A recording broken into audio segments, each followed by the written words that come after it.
Good evening, everyone, and welcome to Green White Checkered TV for tonight's coverage of the Dark Horse Area 51 IndyCar Series here at Kentucky Speedway this evening. Definitely an exciting battle as we continue on through the season. A little over two-thirds, it should be the two-third mark through the season tonight. I believe our eighth or ninth race of the season, so definitely getting close in the points battle for that championship. Lots of action still to be had here on Tuesday nights, but I can definitely guarantee tonight's going to be another thriller at another 1.5 mile track that is a very unique as far as the corners go. It's not, Kentucky's always driven a little bit differently than what you would kind of call the cookie cutter 1.5 miles. So something a little bit different, but lots of fun and should be a great race tonight. Joined with me tonight is Gael Brooks. Gael, I'm so excited to have you back this week. And yeah, what are you looking forward to tonight? Yeah, say back to the fast tracks for me. Obviously left off over at Spa. Back now here tonight with obviously missed the Auto Club last week, unfortunately, but I was glad to have you and Andrew running the show over there. So he is just a wealth of information. So glad we've been able to kind of take advantage of his abilities, but unfortunately, real life taking him away tonight. So you're stuck with me tonight, Boomer. I'm just looking forward to this one. This is, I say, it's not the typical 1.5 mile oval here, of course, with this reconfigured Kentucky. Obviously, full send through turns 1 and 2, but then 3 and 4, they're going to have to back it down a little bit, try to make sure they get that car to rotate because you cannot flat foot it through 3 and 4. So that track position and also positioning your car on track through the turns, I think those are going to be the names of the game this evening to put yourself in a good spot to have a chance to win this race. Yeah, definitely like we mentioned, a little bit of a unique 1.5 mile track, actually 1.46 miles in length. Going to be, again, 125 laps here as we typically run on the 1.5 mile track. So should be a lot of fun. I know it sounds like you've got some fuel numbers that you can share with us in a minute, but should be, plenty of strategy. Obviously, we've seen a lot of cautions as far as people getting in and out of pit road on some of the more treacherous pit entries, which this track, sometimes can be no exception. So we'll have to see and watch that throughout the night and see who can run long on the pit cycle and maybe try and stay out if a yellow does come out. But yeah, speaking of those pit strategies, Gal, it sounds like you had some ideas for how long they'll be able to run on fuel. Yeah, I went and quizzed a couple drivers, and I was hearing they feel like it's going to be in the mid 30s on fuel mileage, 35 roughly, give or take. But the thing is, some of these guys are just fuel masters, and so they can pull way more than you think they can. And so, again, this is all based on it going green the full 125 laps. And so the window basically is if you can stretch 42 laps per run, you could two-stop this race. Otherwise, more realistically, it sounds like it'll be a three-stopper, which you need to pit around lap 31, 32 to be able to make it on that three-stop window. So sounds like three-stopper, no problem at all there. Of course, if a yellow comes out, that's going to be the big question mark. But like you said, though, Boomer, the timing of the yellows, I think that's the name of the game. That's been the story of the season so far, is who's been able to work the fuel mileage to stay out on track when that yellow flies, because those have been the drivers that have really been able to take advantage of the track position and get right back into the thick of things. So that's going to be, I think, what we will have to watch the closest to see once pit window opens for green flag pit stops. I think everybody, us included, are going to be on pins and needles wondering if we're going to get through the cycle clean or not, because that's been the story, I think, this season. Yeah, and as we pan through the scenic views of the track here at Kentucky, you can definitely see how quickly that wall off of turn number 4 here comes up, and how that pit entrance definitely narrows up as it gets off of the apron or onto the apron and off of the racing surface. So it'll be interesting to see how these guys can manage that. But we've had these guys doing this now for about 8 or 9 weeks. They're definitely into the thick of the season, as we've already mentioned, and a lot of guys that have a lot of experience as far as running these cars and knowing what adjustments to make, throughout the corners. They have all those options to play with the weight jackers and the ARBs and just stuff that can kind of change the balance of the car throughout the run. So definitely know that those guys are working really hard inside of the cockpit of these machines tonight. So it'll be exciting to see. Definitely gonna look to see the 89 of Nick DeGroot try and extend his point lead. Obviously, we've had a pretty tight battle with him and Jeff Heisong so far for the championship. Craig Forsyth, obviously getting a couple wins here late, has definitely entered his name in the chat for that the podium placings of the championship. So it'll be interesting to see how those guys fare tonight and kind of that race within the race to keep an eye on those point standings. But it looks like qualifying has finished, and we are about to take to the grid. So we'll see if we can pull up that grid here and get you our starting results. Looks like the number 6 machine of Matt Wagner is going to take the pole with a 24.383 second lap here around Kentucky, with Charles Teed to the outside pole in second place. William Gunn will start third with Jeff Heisong on the outside of row number 2. Eric Peterson rounds out your top 5 with Craig Forsyth to his outside on the third row. Nick DeGroot starting 7th and Luis Gonzalez Nunez in 8th place. Jim Herrick and Gary Corley will round out the top 10. We also have Chris Jabot, first car on the 6th row, and Dan Marrera to his outside. And we got a couple more on the second page of the grid here. We'll also throw in Joseph Morales and Jim Brooks on row number 7, and Taylor Reeves starting in 15th for tonight. So a little bit of a shorter field, but definitely going to be plenty of action, I guarantee. And what has been, a lot of fun with even with smaller car counts, we've seen a lot of fun action and a lot of side-by-side racing this season. Yeah, it kind of almost throws back to me to kind of the IROC type style racing where it's a smaller fields, but the racing is still super intense. And I say the big thing right there is, pole position between Matt Wagner and Charles Teed, 1/1000th of a second between those top two drivers. That's so you pretty much can't blink and get that kind of a difference. So yeah, those two right on top of each other. And it's gonna be fun to see who's gonna kind of go after that track position early, because of course that initial start's always on the green here. So so obviously short distance is going to be good through 1 and 2, but then I'll be watching through 3 and 4 again. Who's going to kind of be that one to really brave it, sending it through 3 and 4. But you mentioned though Craig Forsyth, those wins he's had rolling off. He has shrunk that gap from that third position after Kansas Speedway. He's been really closing it. He was 112 points out of the lead after Gateway at race 5. And then he's just been steadily closing in. And after last week's race, he's down to a 68-point gap between himself and the lead. So he's been making big gains. Again, the points also don't account for the one drop week that we will have coming in. Again, no playoffs, anything like that. So it will be the overall points champion season long. So it's gonna be fun to see what these guys have in store for us. Yeah, definitely. Love that nod to tradition in the IndyCar series. No gimmicks, no playoffs, no nothing, just straight up championship points.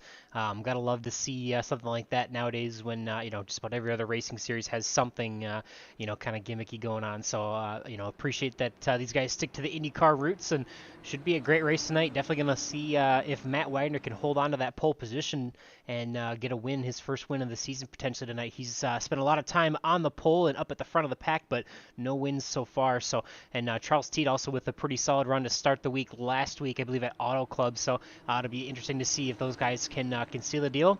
But we're going green flag action. As always, the first start will be on the flagman, and you'll see them just through the Geico restart zone. They're going to get up through the gears here and get underway for 125 laps tonight. Yeah, so far it's good, so good. And yeah, like you said, that inside line, that's like we mentioned, definitely surges ahead for Matt Wagner, and that's kind of what you expect to see. But now Charles, if he can tag onto the inside, maybe steal a little draft, but actually William Gunn's going to take that spot on the inside line. So now it's that drag race into 3. And so far, lower lane looking good for Matt. Again, these guys have cold tires. They got to be careful, let those temps build up, because it's going to be real tight on the initial start. But it looks like everybody's playing nice so far, as you see Teed, though, starting to make a move to that outside.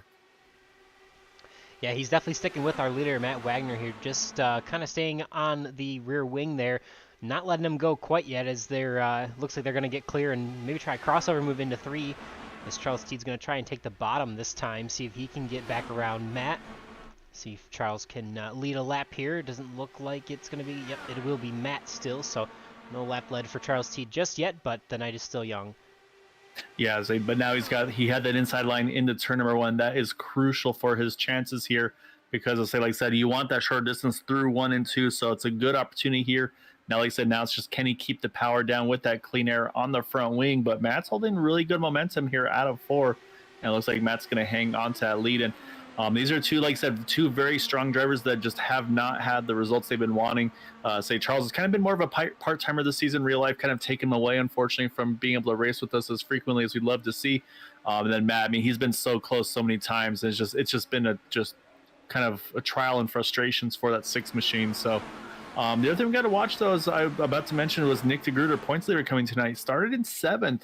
And so mention, I mean, obviously like not a huge field, but still, I mean, that's mid-pack. So he's already gained 2 spots, working his way up now into 5th. Now actually working on Craig Forsyth for 4th position. So making quick ground. And again, I mean, that's kind of what we come to expect to see from Nick. Able to make moves when it feels like nobody else is able to do those. So, but I'm going to be kind of closely watching Craig. I feel like he's definitely kind of, again, running his Craig race, not running too hard, but making sure he stays in good track position. Like I said, if we go caution free to the first green flag pit stop, I'm watching that 27 to see how far he can go, because I feel like he's already working those dials and trying to make some magic fuel mileage. Oh, you know, if there's someone who's playing with fuel strategy already, and the human calculator, Craig Forsyth, there figuring out how many laps he needs to go before he needs to pit.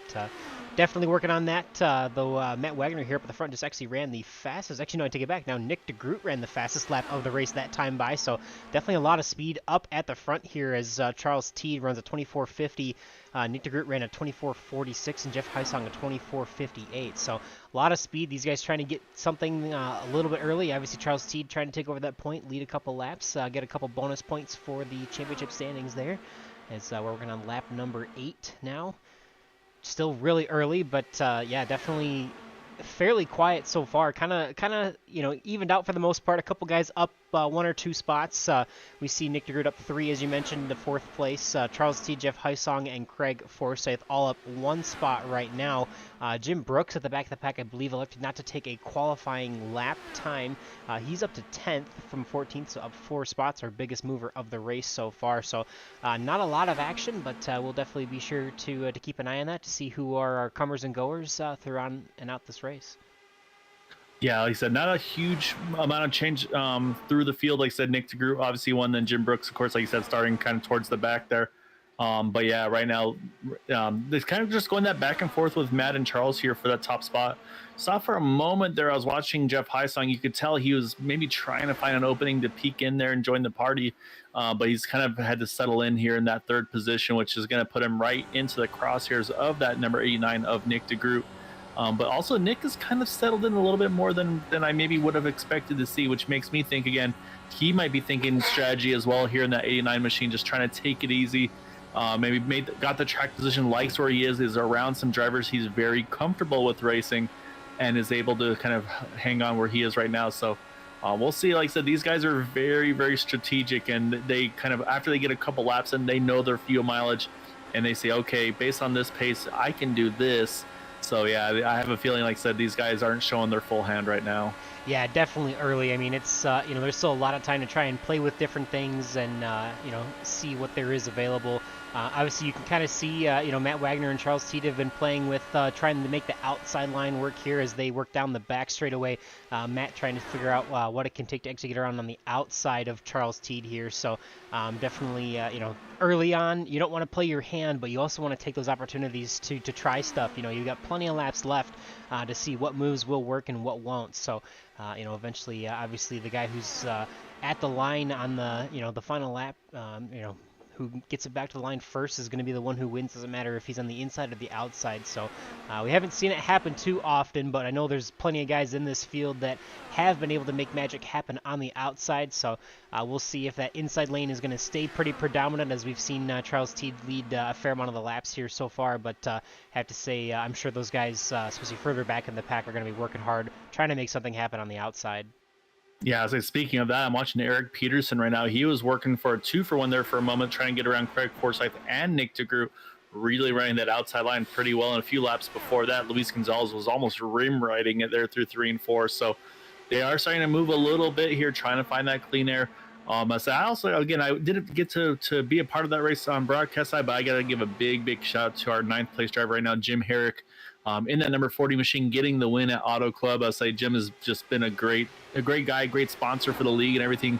So he's always one to help and be a part of everything. So it's always good to see those when you get those guys that are up front but don't get the opportunities to win, when you got guys like Nick DeGroot and Jeff Heisong kind of hogging all the wins, Craig Forsyth. So that was I think it was probably a very popular win amongst the other drivers here in the league. So we'll see if he can kind of carry that momentum moving on forward here. But they're getting a little bit tighter up front. But I say that 50 and then 6 car, they just keep kind of going back and forth between one another.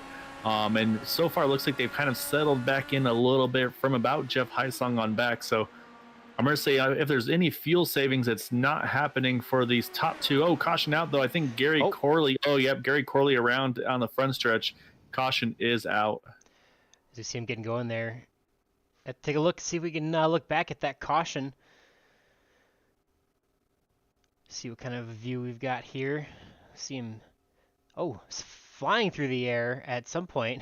See if we can get a better shot of this here, and maybe back it up just a smidge here. The point of caution that came out didn't give us the greatest angle, but we'll see if we can just play with the rewind button here and see what happened, and see if we can go a little bit of slow motion here.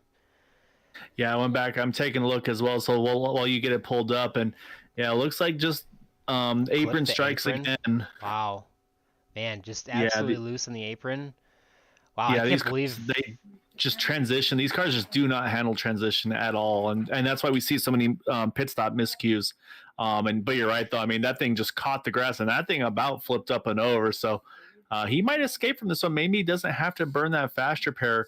But yeah, that was definitely a close call for Gary. Yeah, I think he'll be okay. I would assume that for the most part, he's just going to have to deal with a little bit of, maybe a couple seconds of damage that he can repair pretty easily on this pit stop here. But we'll have to wait and see as we see the field now coming down pit road. Looks like everybody is in except for last week's winner, Jim Herrick. So maybe an opportunity for him to try and play something a little bit different with the strategy. Maybe expecting the another yellow to come out soon. So you see Jim Herrick, the lone car, staying out. Would assume that's intentional, but definitely at least 2/3 of the way through the pit cycle here. We'll see if he does end up electing to come down the second time or if he is going to stay out. Yeah, I'll have to keep an eye on that. I wonder also maybe just try to get that bonus point, lead a lap, just again, every point you can get. So with this being a 1.5 mile track, I believe they should get 2 laps around and then get the 1 to go. So I think he'll have the opportunity to pit. And looking at Gary Corley, it was about an 11-second pit stop, so a little longer, but that could have, again, that might account for maybe either a front wing change or something like that. So we'll keep an eye on that number 7 car for sure here. But yeah, we'll have to keep an eye on what Jim's strategy is. And so now I'm going to have to do some more math here because with this caution coming out, these guys are going to restart around probably about lap 21, 22, it looks like. That's going to put them right in about just outside of 100 laps to go in this thing. So I think at that point, that really takes the fuel mileage out of it. I think from there, there's no questions. It's 2 stops to the end. I don't see any way you're going to one-stop it from here. Yeah, no, there's definitely no way you can one-stop it, and who knows, they might even have to go a little bit longer than that. May still have to stop a couple times, but we'll see. We do see Jim Herrick coming in this time, though, so I'm not sure if that was a miscue or intentional to maybe get to the back, but he'll be pitting in this second time around, and who knows, maybe it was intentional and trying to grab a little bit of, well, he would have grabbed a lap lead and probably grab a little bit of extra fuel there, so we'll have to see what the plan is there for him, but we'll keep you updated on that. Not really breaking the bank. Obviously, you're going to have just over 100 laps to go, and we mentioned about 30 laps of fuel, so you're still going to have to pit at least twice more, maybe could be 3 times depending on how the rest of the cautions fall tonight, but that will surrender the lead back to Charles Teed.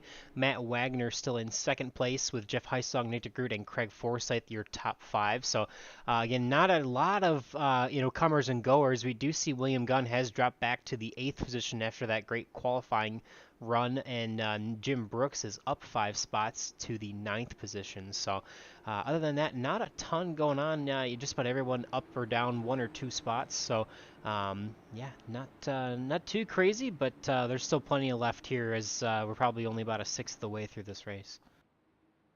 Yeah, still lots of racing to go. So now we get to our first restart here with Charles Teed controlling this one. So again, after the restart, or after the initial start, I'm sorry, leader has control, single file restart. So it's going to be Charles Teed that's got control. So you're going to see everybody's going to try to kind of figure out when that 50 is going to go. Try not to fall too far back from, but then you have to watch the accordion effect from pretty much third on back. And so far, so good. Looks like everybody's behaving pretty well in this restart. So it looks like everybody's good to go.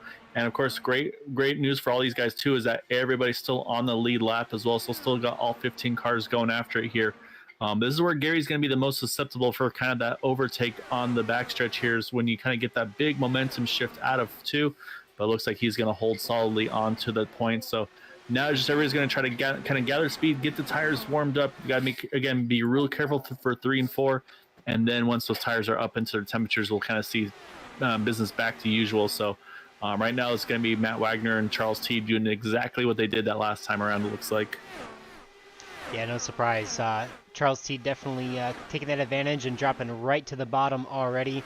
Kind of resuming what he was doing at the lead of this pack. So definitely a good opportunity for him to continue to lead. It looks like there, I believe it was close. I actually think Charles Steed might have actually gotten that lap led over Matt Wagner. But you can see how Matt's trying to work on that outside, trying to gain that position at the start-finish line. So who knows, maybe something to work on for the rest of the night and something to try and maybe go for the win. But for now, Charles Steed has the bottom and definitely the advantage with fresh tires and full tank of fuel. So it'll be interesting to see for sure. Got about 100 laps to go here next time by. So like we said, still a lot of time left, and I definitely would have not have guessed that we would have seen a caution for before the first pit cycle. So definitely a little bit of an early caution to kind of throw a wrench in there, but doesn't really change the plans, I don't think, for pit strategy too much, as we already mentioned.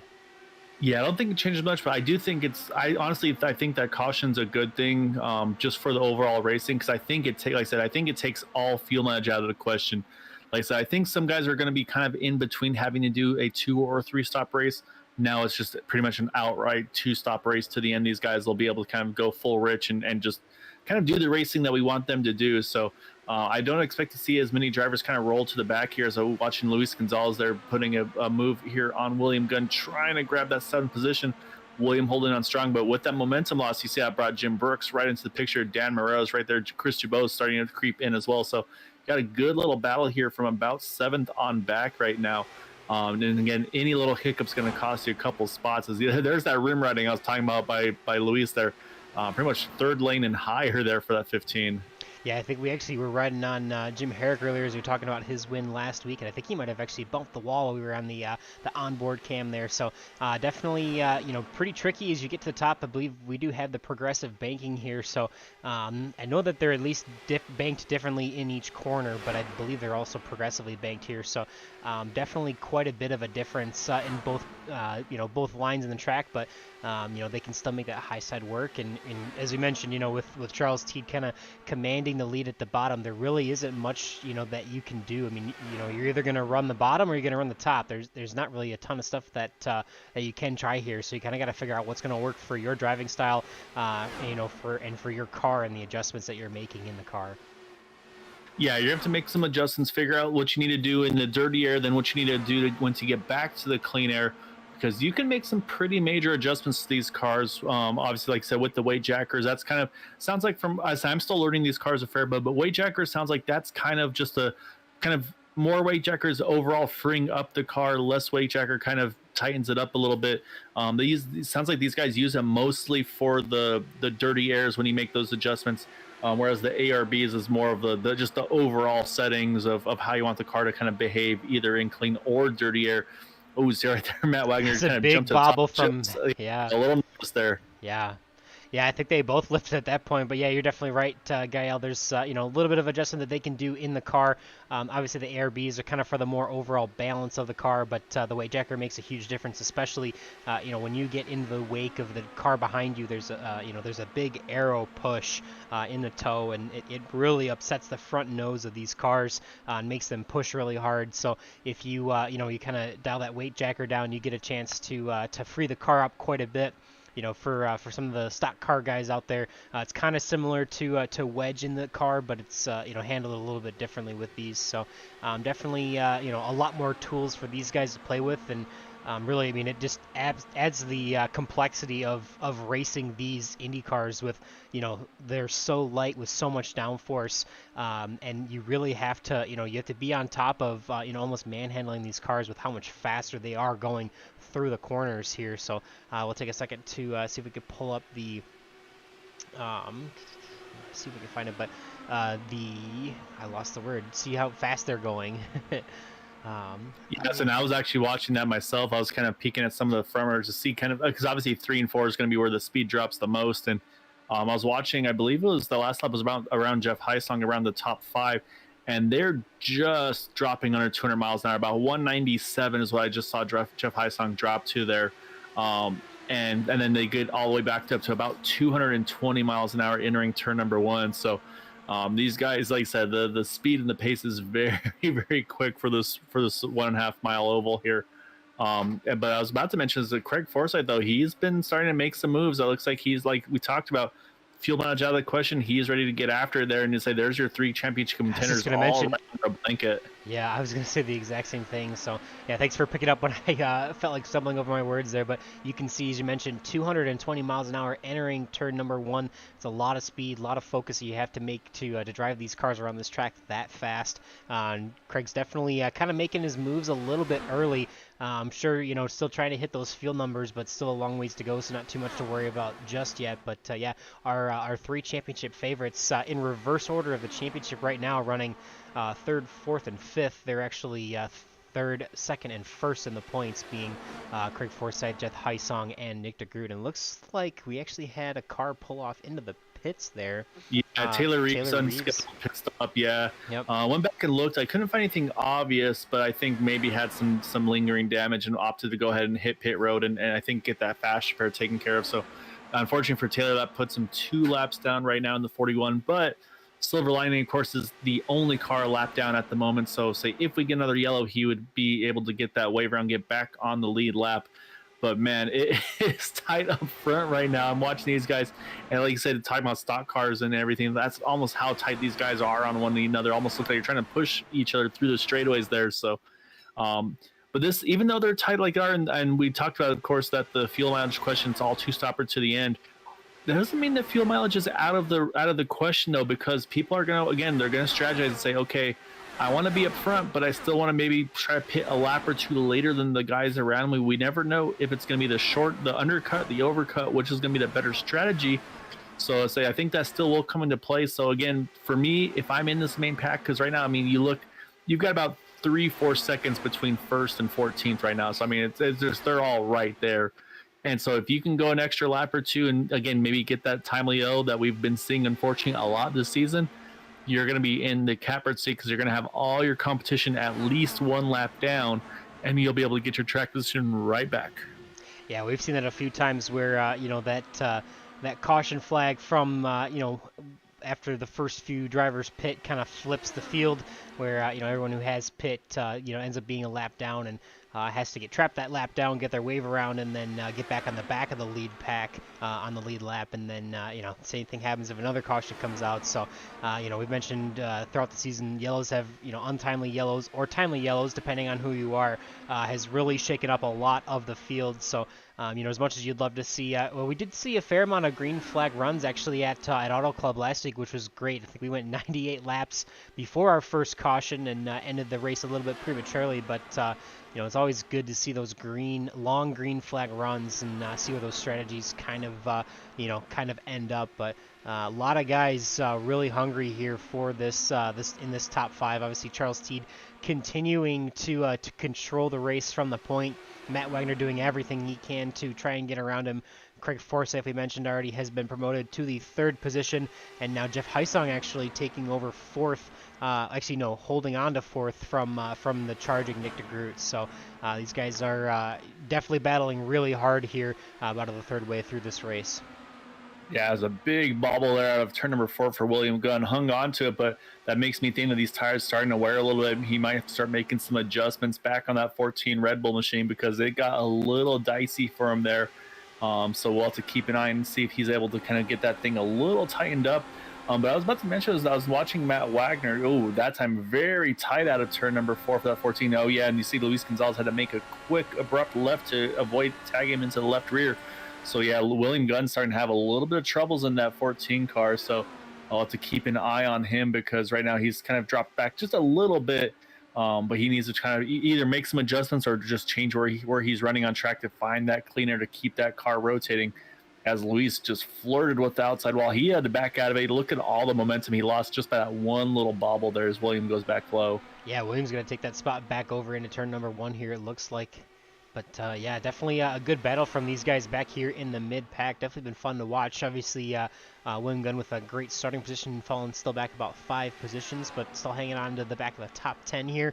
Having a great battle with Luis Gonzalez Nunez. I mean, pretty much anywhere up and down this field, there's an exciting battle going on. Obviously, our leaders are still continuing to mix it up here with Charles Teed and Matt Wagner. But Gaia, what you say we go through the field here real quick? Yeah, I think it's a good idea. Let's run through the field here and go through our drivers where they are currently, because like I said, we're getting near that pit stop window here. So right now, start with our leader here, Charles Teed. Again, kind of one of our part-timers, but whenever he's in the field, you always have to watch that number 50. Again, started on second position, 1/1000th, but behind our current second place driver, and that is that number 6 of Matt Wagner. I've been mentioning about Matt is running. He kind of really does a late arc into turn number 1 to try to keep the momentum and kind of avoid that arrow wash in exiting turn 2. He's having a good solid race here. And then, of course, we get to our championship 3 currently as they run. Craig Forsyth sitting in that third position in that number 27 4D Raceware machine. And behind him is the number 18 of Jeff Heisong.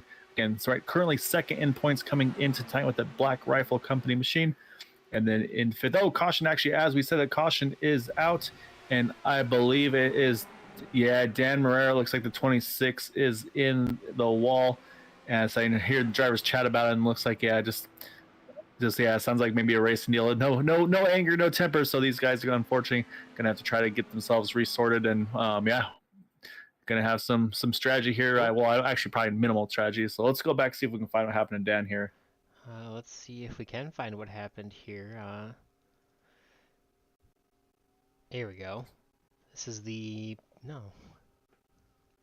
point of caution here for Dan Morera. Looks like a little bit of contact there with the number 7 of Gary Corley. Try and run that back here in a better angle. And the surprising part actually is that it's entering turn number 1 where you don't really expect to see that kind of a closing rate. So yeah, not sure if maybe Dan had to check up a little bit, maybe just was feeling tight, but and then unfortunately just Gary got into the back of that the number 26, and pretty decent contact with the wall. So gonna tear off unfortunately. Go ahead. I think he's made I think he's made it back to pit road though, so he's gonna grab a gear and get back down and away. And everybody else here on to pit road here, though, Boomer, to make those pit stops here right at lap number 50 here across the line. Yeah, definitely a bit of a mistake potentially from the 7 there. Not sure if he had a little bit of arrow wash, but unfortunately the 26 of Dan Morera, was at the cost of him. So hopefully Dan can get back out there, and I believe he still has his fast repair, so shouldn't be too much harm there. As like you mentioned, I think he was able to get back to the pits without taking a tow. So thankfully for him, I think that'll keep him on the lead lap. If not, he'll be 1 lap down and would just be, the candidate for the lucky dog. Though Taylor Reeves would have gotten the lucky dog. As you see him running around the field, he'll rejoin the back of the pack. Now no longer 1 lap down. And Matt Wagner actually making some progress on pit road. He had a quicker stop, pit crew coming in clutch with about a half a second faster pit stop, and spent about a half a second less on pit road than Charles Teed did. And that half a second was enough for him to grab the lead. So definitely a big advantage for his pit crew to get him out front. Obviously in iRacing it's a bit of a random chance as far as how quick or how slow your pit stop. Your pit crew ends up changing your fuel and tires, so a bit unfortunate for Charles T that his crew ran a little bit longer compared to the rest of the field. Looks like he had about the longest stop of anybody on pit road, so definitely part of the chance of sim racing world. Obviously gives it a little bit of drama to change it up, and not everyone gets the same exact pit stop every single time. So but we'll see Matt Wagner now on the point. He'll have that opportunity to try and see if he can maintain that lead from the bottom. Yeah, and you're exactly right, though. So Taylor Reeves does get one of his 2 laps back. That was a big break for Taylor because now he only needs that 1 more to get back onto the main, back with the main pack. And Dan Morera did hang on to the lead lap, so he's back in it here as well. Of course, we'll be at the tail end of the field, and of course had to burn the one fast pair that they have. But yeah, he's right back into the mix. So. And saying that's the benefit sometimes of that pole position too, Boomers. You can get into your pit stall and that shorter run to the line. So there is, I say, there is an advantage of going that 1/1000th quicker in qualifying. Matt was able to take advantage of this time. Yeah, definitely. The time on pit road pretty even for Charles and Matt. Obviously, mentioned Matt about a half a second faster on the pit stop, and because he is able to just kind of accelerate straight forward and not have to turn, that does give him a little bit of an advantage there too. So definitely a good advantage, and looks like we got about one more lap here before we're gonna go back to green. So we're gonna take a short break, and we'll be right back for the restart and all the action here on Green White Checker TV.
All right, just about back here under green. Matt Wagner is going to lead the field off of turn number 4. The pace truck is going to make its way down onto pit road, and we will resume on lap 52. It'll be 53 by the time we cross the stripe. See what kind of an advantage here Matt can get. This is his first time leading from the point under single file action. Obviously, he led the field to the green flag, the initial start after grabbing the pole, but he's got a great advantage into turn number 1. Looks like he's going to hopefully carry that spot through the backstretch. Obviously, Charles Teed here is going to have a huge run coming down the backstretch, but I don't think he's going to have enough room to catch him, and Matt Wagner should be able to hold on to this lead, and maybe he can start to click off some laps led here as we're just under halfway through this race tonight. Yeah, a big moment there on the restart going into turn 1. Jim Herrick, that car just completely stepped out on him and somehow just was able to pretty much drift it through on the apron through 1 and 2 and was able to grab a gear and get going again. But definitely a moment there for Jim Herrick. So unfortunately loses lots of track position, but hung onto the car, stays in the race. But that was a very, very close call for the 40.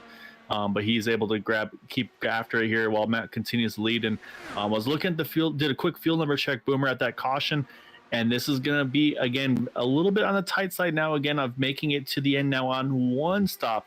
Because we restarted with about 72 laps to go, roughly. So that means these guys got to run 36 laps on each stint, which, again, we talked about the fuel mileage being around mid-20s, or mid-30s, I'm sorry. So it should be right in that window to make it on one stopper. So we might see some guys, I say, and I feel like that's probably why we've seen the field kind of single out a little bit here.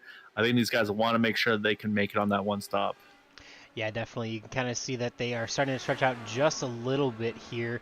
Definitely being mindful of that pit strategy and that fuel strategy.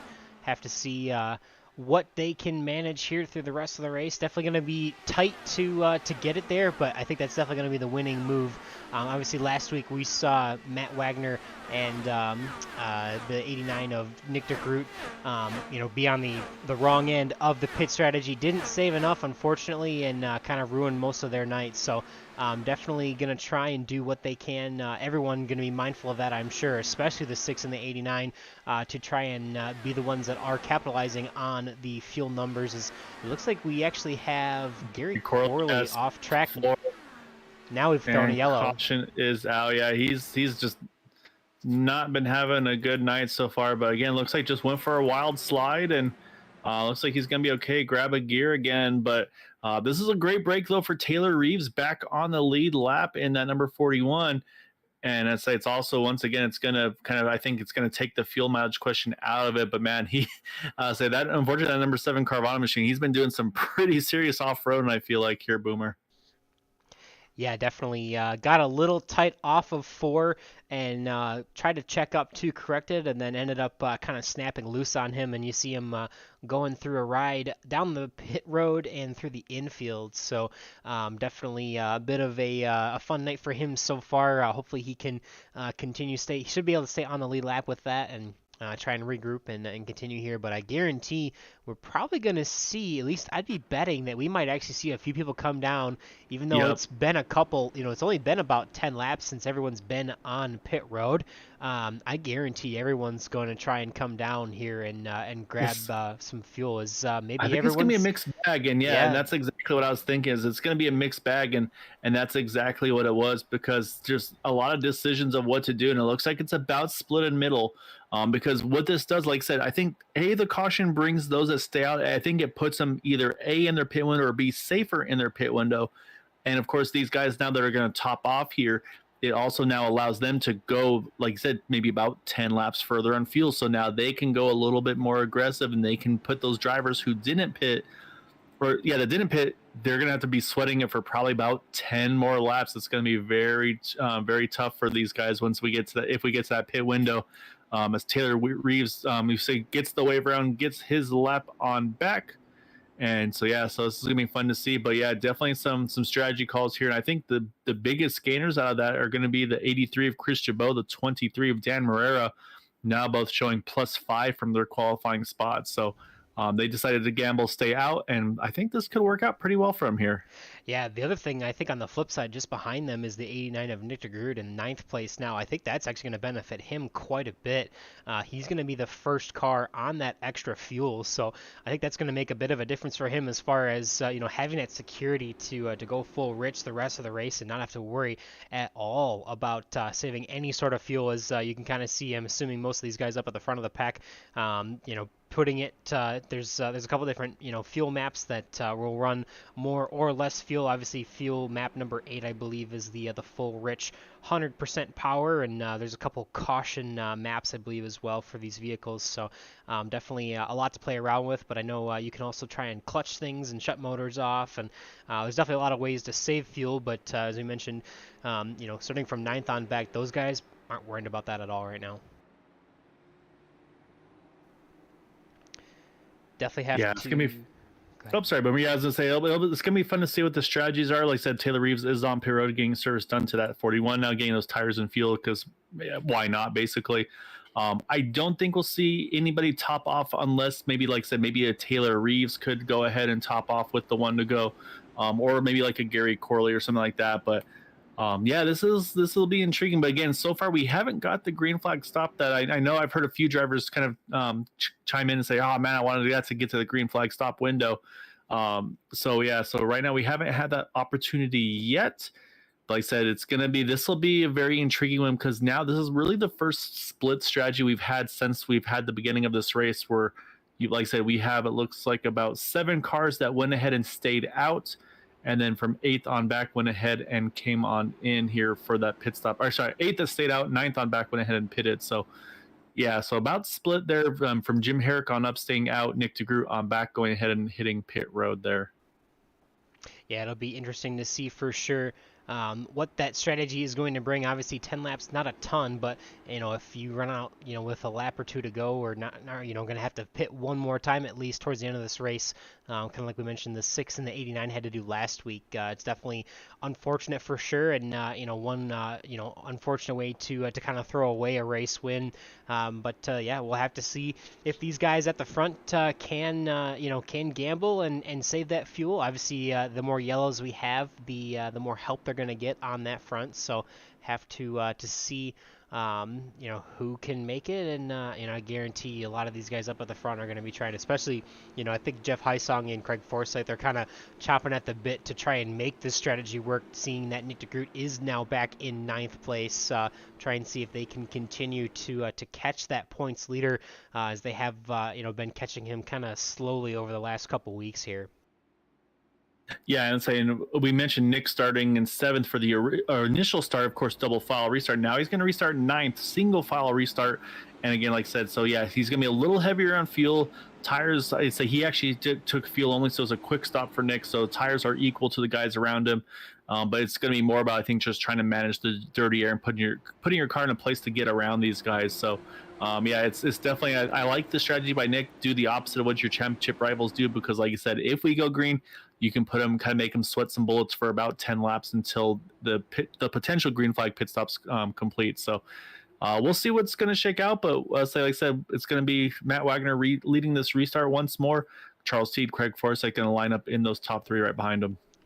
As you see the pace truck off on a pit road, the green flag up in the air. It's going to wave that here in just a second, and we are going to be green underway. Matt Wagner again controlling the point on this restart. See, he doesn't get quite as good of a jump here this time as he did on the last start, but hopefully should still have enough momentum to carry him through the lead down the backstretch. Definitely going to take that inside line and probably try and protect that, as Charles Teed's going to get close to him, but probably not enough to get around him here. So definitely that one thing that you always have to be mindful of. If that second place driver gets a good jump on you, you could be in a world of hurt as far as losing that lead, as it looks like almost on the entry there. Matt Wagner kind of taking a little bit wide. Charles Teed trying to peak low, but didn't quite have the angle or the speed to get there. So Matt Wagner will continue to lead this race, as Charles actually going to get to the bottom this time in 3. Sends it on in there. See if Matt can actually hold him off on the outside, but I think Charles is going to be there. No, not quite. Matt's still back around him, going to keep that lead. So definitely got to have to protect the bottom a lot more if he's going to want to continue to stay in that top spot, because definitely that bottom line has been preferred, as Charles Teed makes his way back to the inside there. He's going to try and make his move into turn number 3 again. Hopefully clear Matt, and Charles Teed, I believe, is going to come off of turn number 4, our leader. Yeah, it took a couple laps there, but Charles was working. And here comes Craig. He's going to try to squeak underneath there. Couldn't do it. He backs off. He jumps top to try to get that arc into turn number 1 like Matt was doing earlier. But yeah, big move there by Charles to get to the point here. And you see right away goes straight defensive, going to protect that inside line like you talked about, Boomer. I think he knows how important it's going to be. And the other big thing to mention is actually so far in this restart, that's pretty much the only pass for position thus far. Nick DeGroot has not been able to make any ground, still sits in 9th position. So right now he's still having to try to climb his way back up into that top 5 mix. Again, I think these guys know, hey, we got one more stop to make it to the end of this race. We're going to have to kind of pick up the pace and maybe not play as nice as we were earlier. So these guys are definitely, you can see the aggression starting to ramp up from some of these guys, notably Charles Teed wanting to make sure he gets the point and can control this thing, as he's actually stretched away by just a couple tenths.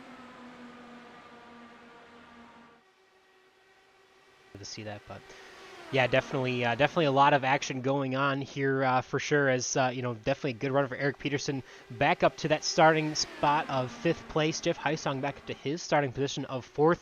Craig Forsyth still continuing to hold that 3rd place last podium spot. Matt Wagner in 2nd and Charles Teed in 1st, but definitely just about halfway through the race here, working on lap number 69 as these guys continue to battle it out. Definitely getting later in the run, still mentioning, one more pit stop, we believe, for everyone in the field. Have to wait and see what these guys at the front of the pack are going to be able to do. Everyone from 8th on forward has 10 laps less of fuel from everyone 9th on back. So it's interesting to see that Nick DeGroot actually really hasn't been able to make a charge here late. After that restart, hasn't been able to move forward yet. So I definitely think he's got a little bit of patience back there so far, as now he's working on Jim Herrick in the 40 and the 26 of Dan Morera, those teammates there, trying to move forward a little bit, but definitely not quite the progress that I think he would be hoping to make, but still a lot of race to go. And if these guys only have one more stop left at the back of the pack, definitely not going to bode well for anybody in the front if they do have to pit 2 more times for the rest of the race. Yeah, and Jim Herrick just had a really tough turn 3 and 4 there. Came into turn number 3 in the 8th position, came out of it in 11th position. Nick DeGroot got by him, as well as Dan Marrera, Luis Gonzalez, and Jim Brooks. Just those guys just completely swallowed him up as and actually Nick's got around Dan Marrera as well. So he's really starting to turn that wick up now, getting up into 7th position. We mentioned he was kind of stuck in 9th.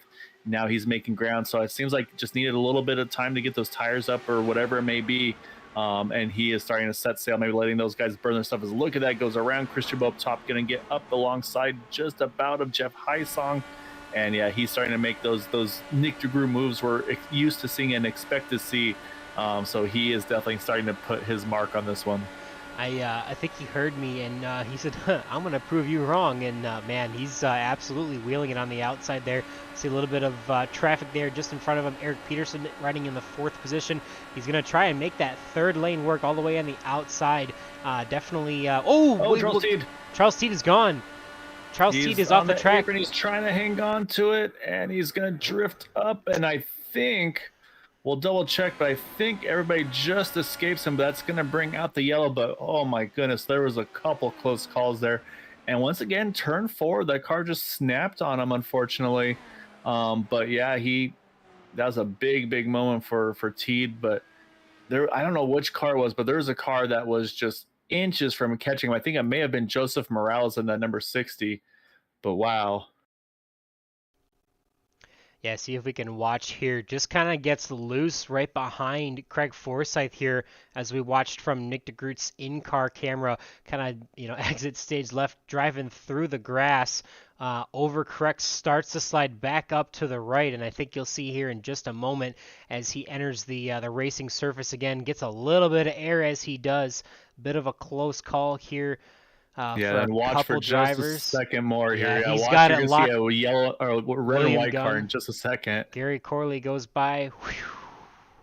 And there's Joseph Morales just barely getting through. By. I mean, great work by Charles Teed to lock it down. I mean, there isn't a ton after he overcorrected and started to slide back to the right in the grass. There really isn't a ton that you can do other than lock it up. So good on him to keep it locked down, and fortunate that nobody else in the field made contact with him. But we're actually going to see here, it looks like we're going to see a bit of a split. Some of these drivers that pit last on lap 59, pretty much most of them staying out. Nick DeGroot, Luis Gonzalez Nunez, Jim Brooks, Gary Corley, and Joseph Morales all staying out here.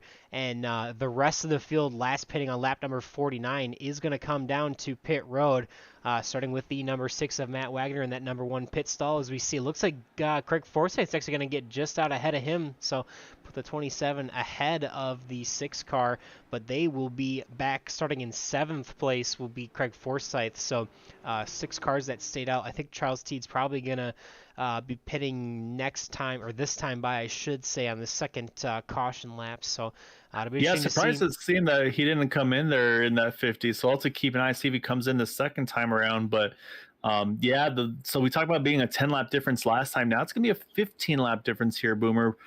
Pitting at lap number 60 versus now lap 75. And actually for Charles, he last pit on lap 49. So yeah, this will be interesting. I think Charles is potentially going to come back down this time, I would think, or maybe not. But I'm quite surprised that everyone did come and pit that time, because that locked them into, I think, even a worse strategy or a worse situation for having to save fuel, because that's lap 75. You might save 1 or 2 laps here under yellow, but you're still going to have to go almost 50 laps to go. So they still have to pit one more time.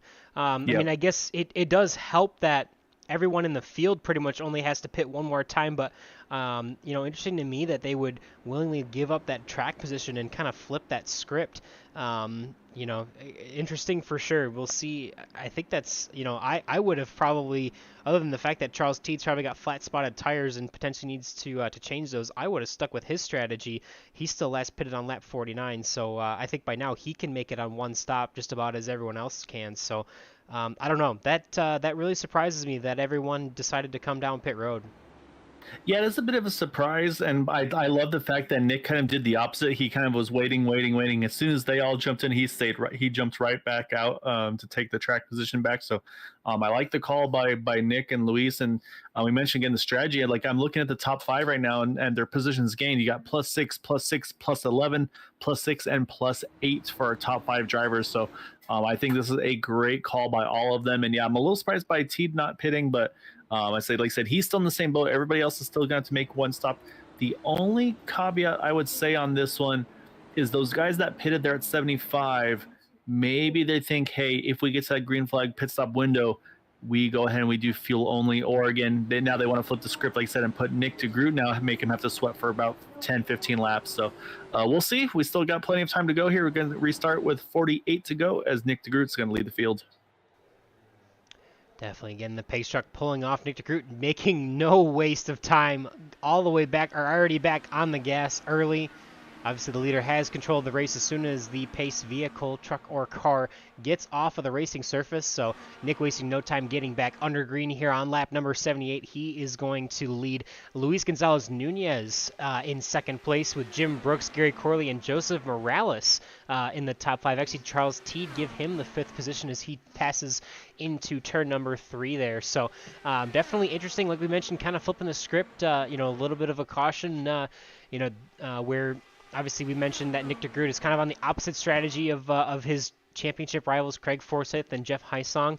I love it. I applaud it. It's definitely one of those things that you can never beat somebody doing the exact same thing they're doing, or at least you'll have a much harder time doing that. But if you can, do the exact opposite of what they're doing, a lot of times you have a much better chance of beating them. So, definitely a lot of applause to all these guys here in the top 5 that managed to actually top 6 that stayed out on that last pit cycle. So it'll be interesting to see how this plays out. Definitely, about 45 laps to go. There's still one more pit stop that everybody needs to make, but depending on when they make it, I think it's going to be the next biggest deciding factor in the outcome of this race.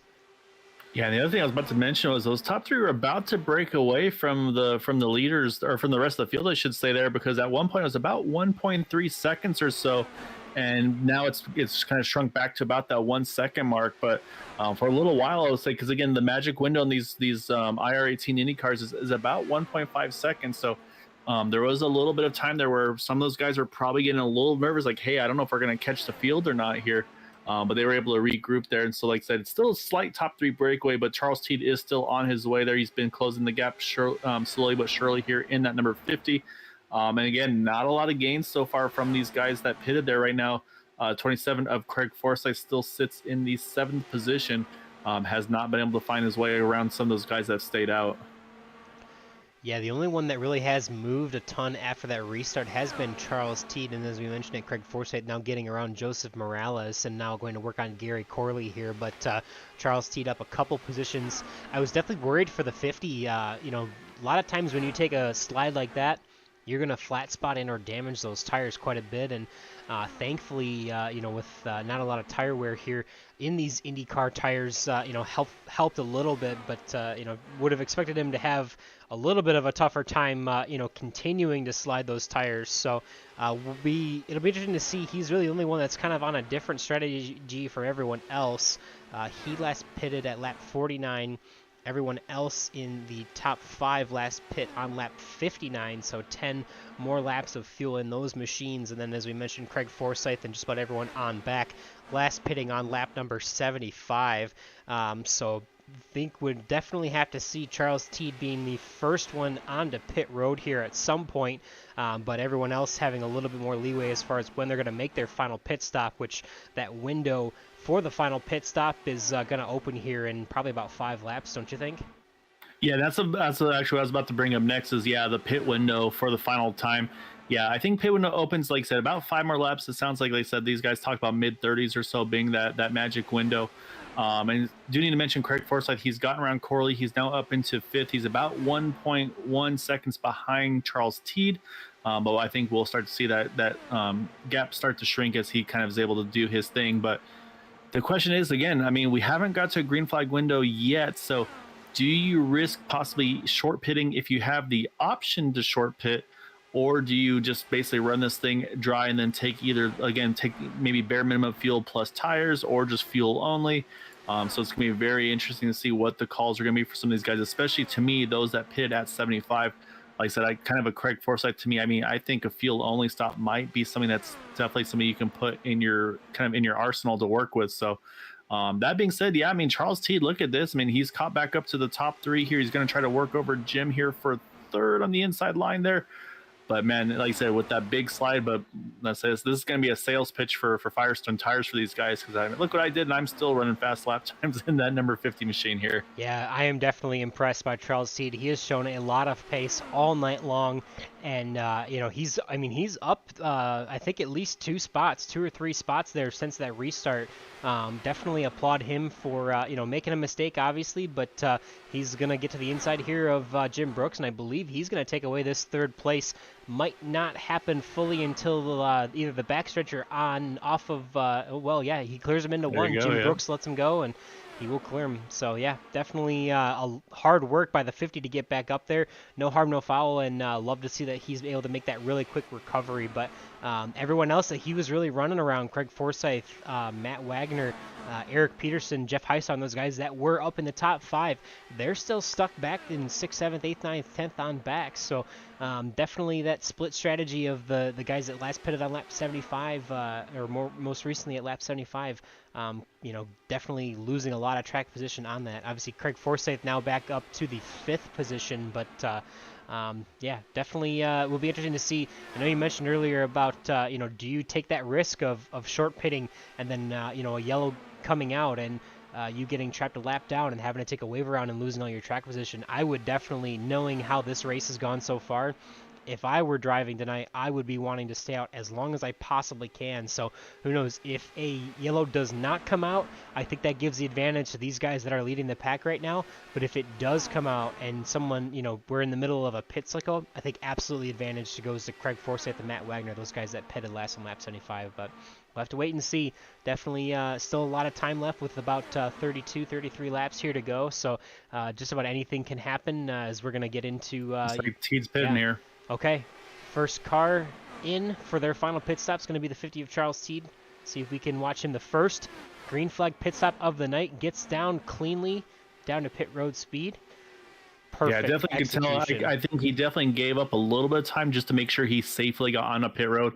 But now the question is, do we see any response from this? And like I said, I don't think we do. I think these guys are going to stick with what they've been doing. I think for Teed pitting at 32 to go, it's probably going to be 4 tires and fuel because he's going to need enough fuel anyway to get to that window. But I think we might see those. I'm going to watch Craig Forsyth. He's the one I'm really kind of keeping an eye on because I think he's going to base what he does based on what Nick DeGroot, Luis Gonzalez, and company do. If they pit, he sees it was a long enough stop, that's probably a 4-tire pit stop. Maybe I come in the next time and I take just a splash of fuel to make it to the end, or I can maybe then leapfrog them on pit road, maybe break that draft by a couple seconds, because I think that's what it would take to have a chance to safely win this race. So first things first, though, he's got to get around Jim Brooks. There, actually, as I said, the Jim a little bit of connectivity issues there in that 51, but he comes back on track. But like I said, Charles Teed is 1 lap down as they run. And it looks like he's kind of cycled in here just off on his own. It looks like Joseph Morales is calling in here. Actually, Jim Brooks pitting as well in the 51. So windows starting to open for these guys. Yeah, definitely. One of my favorite all-time jokes from Parks and Rec, Leslie, I type your symptoms into Google, and it says you may have network connectivity issues, but Jim Brooks is back and on pit road safely. Like you mentioned, probably a little bit of, a safe pit entrance for a lot of these guys, trying to make sure that they don't cause a caution, because we've seen so many drivers, even, some of our championship leaders come down pit road, spin the car out on that transition to the banking and absolutely lose it and cause a caution. And a lot of times we've seen contact from that too. So definitely good to see. We've got at least 3 or 4 pit stops now. Gary Corley down, Jim Brooks down, Joseph Morales. Leaders in this time by watch Nick DeGroot. Okay, and Charles Teed have made their stops. So actually, Nick DeGroot is going to answer here. He is going to actually pit just after the rest of the front of the field here. Definitely interesting. I would not have expected him to pit this early, but it looks like everyone's having a pretty easy time getting down to pit road. So that's going to actually cycle the lead out to Luis Gonzalez Nunez. It's going to put Nick DeGroot, Gary Corley, Jim Brooks, Charles Teed, Joseph Morales down 1 lap as they have already made their pit stop for the rest of the race. But we mentioned Luis Gonzalez Nunez now on the point. He's kind of on an island by himself. We got about a 1.3 second lead over Craig Forsyth, who has about a 0.6 of a second lead over Matt Wagner in third. Eric Peterson and Jeff Heisong currently round out your top 5. Jim Herrick, Chris Jabot, William Gunn, and Dan Morera are your top 9, and the drivers who have not made their final pit stop of the race. Yeah, Luis is coming in this time, Yep, but he you just can called see, it out. ooh, got a little loose.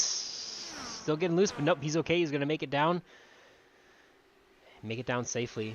One of the things to note is you see those yellow cones, those 2 yellow cones across, and then you see that yellow line behind it. That yellow line is I believe, the commitment cone. So you have to be inside of that yellow line of that orange box on the outside to be on pit road by then. But pit road pace speed does not start until the yellow cones. So you've got a little bit of a leeway getting onto pit road before you actually have to hit that, I believe it's 35 mile an hour pit road speed limit. Yeah, so far so good. Of those that pitted, Nick is still showing as the first car, and now Craig Forsyth, he's just keyed up. Craig's gonna come in and pit. So this is again, they I believe can go further, but they're opting to go ahead and short pit. I'm wondering if maybe there's been some pace fall off or not. But here comes Craig. Oh, and he's just gonna straddle the line, but he hangs on to it there, and that is the scary part right there. Is when you kind of are running that seam. That's where these cars get very upset. But so far so good for these guys. Everybody's hitting their marks nicely. But right now, it looks like the net winner of pit road still is that number 89 of Nick DeGroot. Luis Gonzalez is going to cycle out now second, just getting around Jim Brooks. But so far, no strategies. I really thought somebody was going to maybe do fuel only here. Actually, I'm watching. Nope, Craig car pops up. That's 4 tires and fuel for him. So now Matt Wagner leads this thing. And I think here, Boomer, I'm going to watch lap times. That's going to be the next thing to keep an eye on to see what the difference is. Because last time by Nick DeGroot ran a 24.61. Matt Wagner a 25.08. So there is some speed in these fresh tires, it looks like. And that might be what these drivers saw. It's like, hey, these guys are going a little faster on these new tires compared to us. So we'll see. Well, I'm going to watch Matt one more time this time around. It's 25.05 for him. And again, Nick DeGroot, that last time by was a 24.61 once again. Oh, caution is out, though. Yellow this changes flag. everything.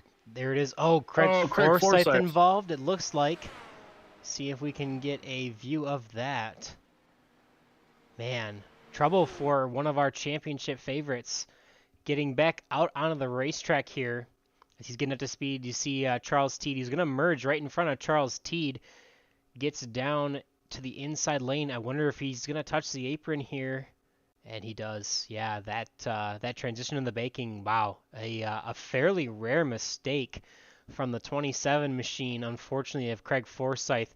He's probably going to back it into the wall here pretty hard. Lots of contact on that left-hand side. Man, he's definitely going to have to use up a fast repair here as he's actually jumping back to the pits. Quite a bit of damage on the left side of that car, unfortunately, for Craig Forsyth. Yeah, it looks like he tried to limp it back to the pits, but I believe, unfortunately, he wound up having to take a tow. Yeah, that car just was not drivable, and so he did all he could, but that's going to be a heartbreaker for him. Like we mentioned, he had been doing a great job of catching up on the field. But yeah, so here they come, though. Those drivers that stayed out, this is the break they were looking for. They wanted to go long, and some, like I said, some blinked when they saw Nick DeGroot pit. Others decided, you know what, we're going to hang out. We'll see if we get that break. And this time, though, it wasn't a mistake getting onto pit road. Like I said, it was just for Craig. He just wasn't fully up to speed to be able to kind of get the move that he would normally be able to do that entry into 3. So I think he just was a little slower than he expected to be. But now for these guys all on pit road, I don't see anything other than 4 tires and fuel happening for these drivers. And also, of course, gaining plenty of track position in there as well. So this is a great opportunity for Matt Wagner. But of course, we still got we're going to restart with just about 15 to go. It's going to be on from here. Yeah, definitely. So you're going to see all these guys at the front of the pack here going to be electing to take the wave around. That's their right. They are ahead of the leader. So the leader will be allowed to catch up to the pace truck, and everyone in front of him in between the pace truck will be able to take that wave around, get back to the back of the pack. And this is something that we mentioned, or at least I believe I mentioned earlier. Like, I was really surprised that these guys are pitting early. Obviously, Craig Forsyth, unfortunately, bringing out the caution, but people like Nick DeGroot, Luis Gonzalez Nunez, Jim Brooks, who pitted early, had more time to stay out late, but elected to pit based off of the move made by Charles Teed to come down pit road first. And unfortunately, I think that's going to bite them, and definitely a huge break for this guy on the screen right now, the number 6 of Matt Wagner. He's going to take back the point spot. Jeff Hysong is going to take over second place. Eric Peterson having a good run still again tonight, back up into the top 3, back up into the top 5 now in third. Jim Herrick improving to fourth, and Chris Jabot into fifth place. William Gunn into sixth, Dan Morera into seventh. Before we get back to Nick DeGroot, Luis Gonzalez Nunez, and Jim Brooks to round out the top 10. And it actually looks like Nick DeGroot's actually going to come back down pit road this time. Yeah. So I wonder if he had an issue. No, I think Nick was the wave around car, so he didn't have to wait for the one to go to wave around. So he's just basically getting a free pit stop here in that number 89. So he's just going to grab some tires and then jump back out on track here and do what he can, as the rest of the field is going to have to get waved around that number 6 machine, or I should say wait for the white one to go and then go on by the pace car to get themselves back on the lead lap. So no, that was a good strategy by Nick, because at that point he's going to be in the same spot no matter what. Might as well get some fresher tires on that thing. That way you're kind of at any advantage you can get is what you're going to need here. So it's a good call by Nick on that one.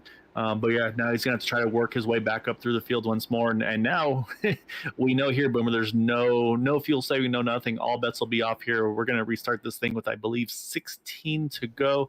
Unfortunately, Craig Forsyth will lose multiple laps. So, but I think the big storyline you just talked about, though, Jeff Hysong now, he restarts in second position. And again, Craig obviously was the driver chasing him down there for third in points. But now he's got a couple spots ahead of Nick DeGroot here. He's going to obviously hope for Nick to have some troubles getting through the field here. And he's going to have to try to see if he can sneak around that 6 car, Matt Wagner, because he wants to close that gap down on Nick DeGroot for that championship here. Yeah, for sure. Thank you for mentioning that. Definitely a smart move by the 89. Me not paying attention that he was the wave around car, or the lucky dog, but you'll see here as the 14 and the rest of the field at the back is going to wave back around to be on the lead lap. But yeah, it'll be interesting to see for sure. I know that 18 car is going to be chomping at the bit to try and get around that 6, but Matt Wagner has had an up and down season, definitely had a lot of chances to lead laps, but has fallen short of the race win a few times here. So this season so far, he is definitely hungry for that first win of the season. 17 laps to go, as you mentioned. We'll be getting the green flag and flying under 16 to go at the stripe this next time by. So it'll be interesting to see for sure. He's not going to give up that spot willingly, and we'll see how far that 89 of Nick DeGroot can continue to come back up the field. Obviously, we saw him, working high, wide, and handsome on the outside, making a lot of moves early on in the race, but definitely all bets are off. No one is saving fuel. Everybody's ready to go, and it's going to be a battle to the end of this one. Yeah, now there's no strategy, there's no saving, there's no nothing to maybe try to stretch it a couple extra laps under green. Yeah, these guys are going to be going after tooth and nail. And again, like you mentioned, Nick restarted 9th in the previous one. Now he's going to restart in 8th. So he's still going to have a lot of work to cut out for him here. So, and again, like I said, the aggression is only going to ramp up here. So it's going to be Matt Wagner leading Jeff Hysong. Pace truck is off, and Matt is down and away as we get back to green. Craig Forsyth is back out on track, but unfortunately 3 laps down as we get back to green here. Up through the gears is the 6 machine, the red and black machine of Matt Wagner. Should have a nice gap to Jeff Hysong. Jeff's going to probably try and get to him to the outside here down into turn number 3, but not quite going to make it. Matt is going to be able to continue to hold on to that point spot. A good restart for him as the field kind of a little bit of a gap here grown on the field. I'm sure, in the coming laps, they'll definitely start to tighten up just a little bit, but everyone's got about a half a second or more to the driver in front of them. A little bit of space out on that restart. Definitely does not bode well for the 89 who's trying to get back up to the front, but Matt Wagner and Jeff Hysong definitely loving to see this right now. I know that 18 is definitely going to be chomping at the bit, as we mentioned, to get back up to the 6 and try to make something happen with 14 laps to go here. A reminder here for the IndyCar Series, there are no green-white checkers here on green-white checkered TV.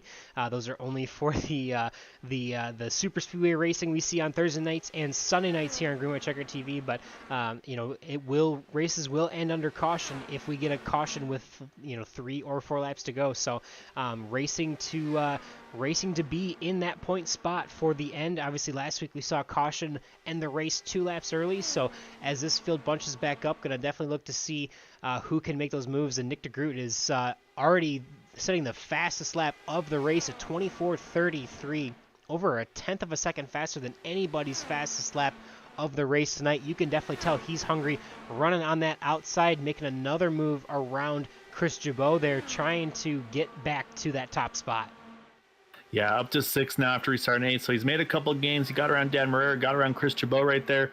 A little further back, I was watching Charles Teed made a big move on Jim Brooks and was able to hang on to the car, but wasn't able to hold on to the position. But yeah, Nick is on his way. Like I said, he's running that 3rd lane, as is Dan Marrera.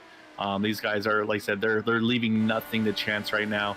For Jeff Heisong, I mean, there's only so much he can do right now. You can see he's got a little bit of a buffer right now between himself and Eric Peterson sitting in 3rd there, about that half second back. So this is great for Jeff Heisong. He can just kind of cruise and kind of just try to set Matt up and find, okay, what's going to work? How do I get around this number 6 machine? And without any pressure of Eric Peterson behind him. But it's going to be probably pretty short-lived because these guys are starting to close up on them, as William Gunn is going to be in his 5th currently with Nick DeGroot starting to chase him back down. But so far, Matt's looking really good. You can see he's breaking the draft, running the inside line, then drifts up to get the arc into 3. So he's not going to roll over on this one. Like I said, he's going to fight hard here because we're down to 10 to go. It's going to be single digits this time by with 9 to go. And like you said, at this point, again, you have to make moves. Caution's out. Oh, caution. Yellow flag. Oh, Nick DeGroot's involved, our championship leader. Oh, no. Looks like William Gunn, Chris Jabot potentially involved here. We'll take you back to the action on the replay. Yeah, I think a number of drivers caught up in this one, unfortunately. We'll have to go back and take a look to see what's happened here.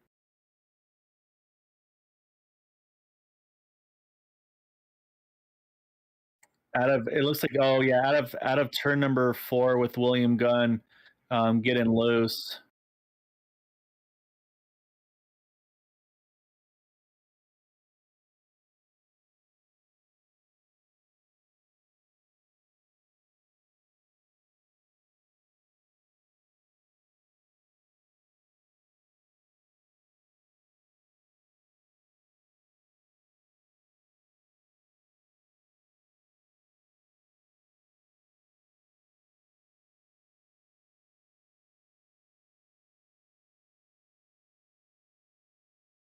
Only damage is going to...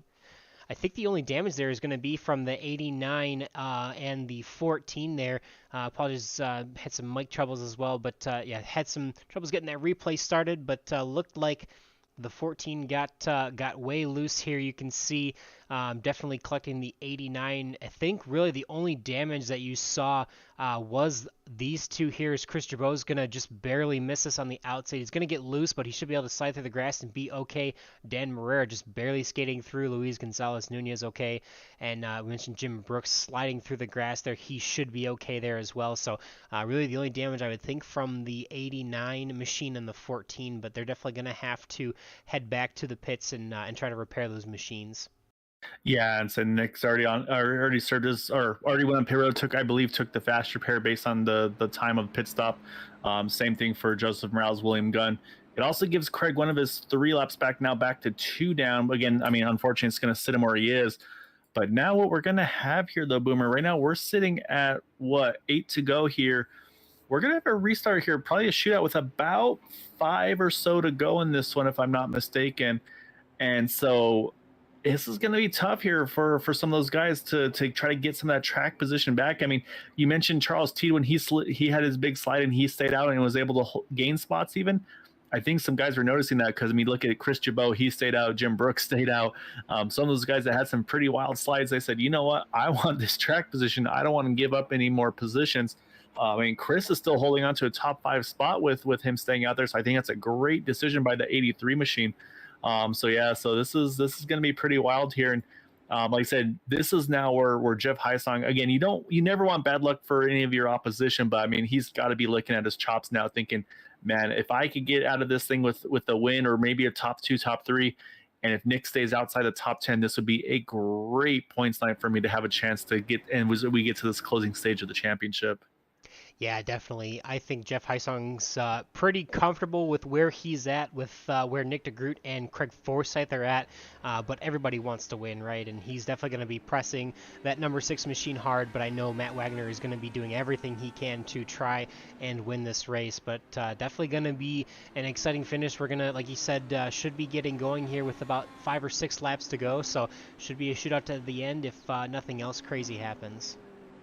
Yeah, what this also does do is this should be the final restart as well, Boomer. So from here again, with no green white checkers here with the IndyCar series, I believe at this point this would be pretty much final restart, because right now we're at 7 to go, and yeah, we'll get I believe the 1 to go. This time I was 6 to go, so yeah, restart with 5 more, and yeah, I think from there just wouldn't be enough laps to get a restart. So it might be tight if they have a quick yellow, which again we don't want. We want these guys to run it green to the end. But yeah, I think to me this is pretty much for Matt here. He's got to have the restart of his life, and then just make sure 0 mistakes, make sure everything is set right. No risking fuel. Like at this point, don't even save fuel. Just you switch that car to map 1 now. Just have everything ready to go. Your weight jackers, your ARBs. Just do everything you would need to have for pretty much an outright sprint to the finish here. Yeah, definitely. There is, nobody will be running anything but full rich right now. That map number 1 going all the way. Everyone's made their final pit stops. All that stuff is gone. We don't have anything to worry about there.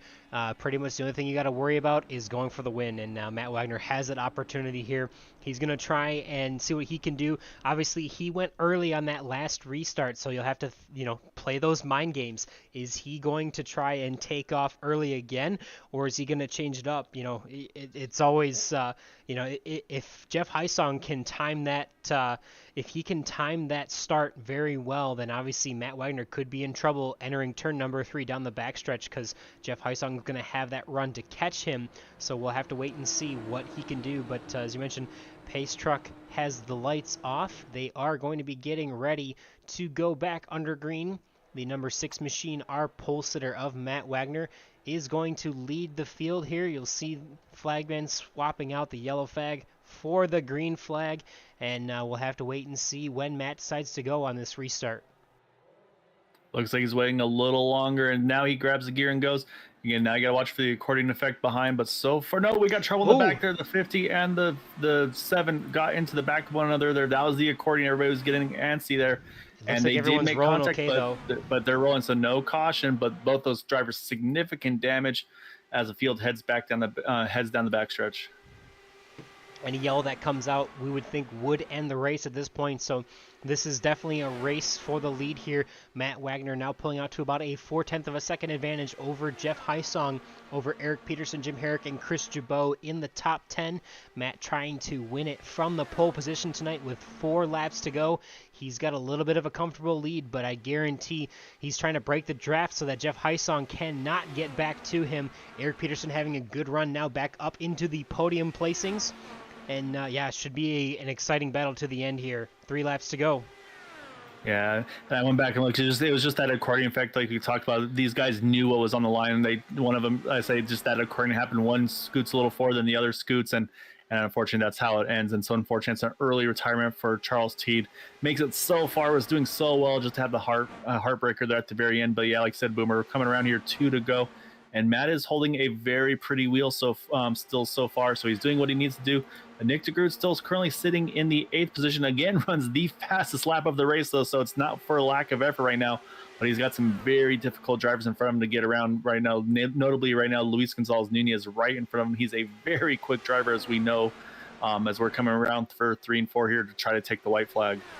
This time by the number 6 machine of Matt Wagner is going to take the white flag. Not much of a challenge from the 18 of Jeff Heisong. About 0.2 of a second gap here is going to close up to about a tenth and a half here into turn number 1 and 2. See what he can do on the high side, but Matt Wagner is going to hold it to the bottom. Going to try and break the draft as much as he possibly can. Going to take the low line into turn number 1 or turn number 3. Jeff Heisong is going to be around the outside. I think it's going to be too little, too late though. Out of turn number 4, it's going to be the first win of the season for the number 6 machine of Matt Wagner. Yeah, Jeff gave it a great shot there again, but yeah, Matt was able to keep that momentum built up out of turn number 4 to hold on to that win. And he's going to be a very, very happy driver in that number 6 machine. You see the fireworks going off there in turn number 3. And yeah, so indeed for Nick DeGroot was not able to capitalize there. Still winds up in 8th position, but we can't take the story away though from our race winners. Like you said, he's been going for this. He's talked to us about how just much he's wanted to get these wins, as you see him celebrate here on the front stretch. Yeah, definitely a long time coming. Matt has had some very great efforts as far as getting to the front, starting out front, and having something go wrong or a caution not fall his way. A few mistakes here and there that every driver makes, but Matt has been very strong without a ton of great finishes to show for it. Obviously, interviewed him a couple times for a couple podiums he's had so far this season, but his first win, I know this is going to be an exciting interview with the 6 machine for sure. Yeah, he's always fun to chat with. But yeah, when you get a race win as well, he's going to be even more so. So it's going to be a great interview to get. But man, I mean, a great points night for Jeff Heisong. Of course, he would have loved to get the win tonight, but again, knowing that your closest rival in the points finish in 8th for the guy in front of you, and then 13th for the guy behind you, that's a great night for that number 18 as well of Jeff Heisong. But before we get to those two guys, we got to get to our 3rd place finisher here, and that's going to be the number 36 of Eric Peterson here, Boomer. And so he kind of had that Eric Peterson night, as he was quick, was up front, but stayed out of trouble, kind of kept himself out of harm's way, and able to get himself a great result tonight, finishing in 3rd. So let's pull on Eric Peterson over here. And Eric, it was definitely a different one tonight. We did see at some point we had the trouble with the pit stops, but surprisingly, it wasn't pit road entry. It was the pit road exit, or actually not even the exit. I should say turn 3, kind of building speed back up for one of the drivers. But never really were able to get that green flag pit stop in tonight, which for you was actually kind of a good thing, because you're able to kind of jump in front of those guys with the pit strategy, staying out long. So I think the big question for me was that towards that last long green flag run of the race, where a lot of driver leaders start pitting, you kind of had that mixed bag. We saw Craig jump in. You decided to stay out there. Was it tempting to jump in, or I mean, what was your thought process of what to do there? Yeah, I think that was like with 50 to go or 51 to go or something like that. I think I came in and pit, but right before that was 60 some to go. I know I saw Nick jump in, and I just stayed out and kind of got snookered. But hey, it worked out to our advantage with Wagner and Heisong and I staying up front. But yeah, at that point, fuel wasn't an issue. It was just tires. If you wanted tires or not. And by having Nick do that pit at 67, to see him come up through the field quickly like that, and right before that caution, he was, I think, right on my tail. So he came up through the field nicely. So we knew that tires were going to work. So. Yeah, definitely a great opportunity for you there. Kind of that caution falling the right way for you towards the end, and able to give you that track position to stay up there with the rest of the field with Matt Wagner and Jeff Heisong. But yeah, take us through. I mean, there's a lot of cautions tonight. Did it make it tougher to kind of try and play out, a full green flag run, and that fuel strategy that comes with that?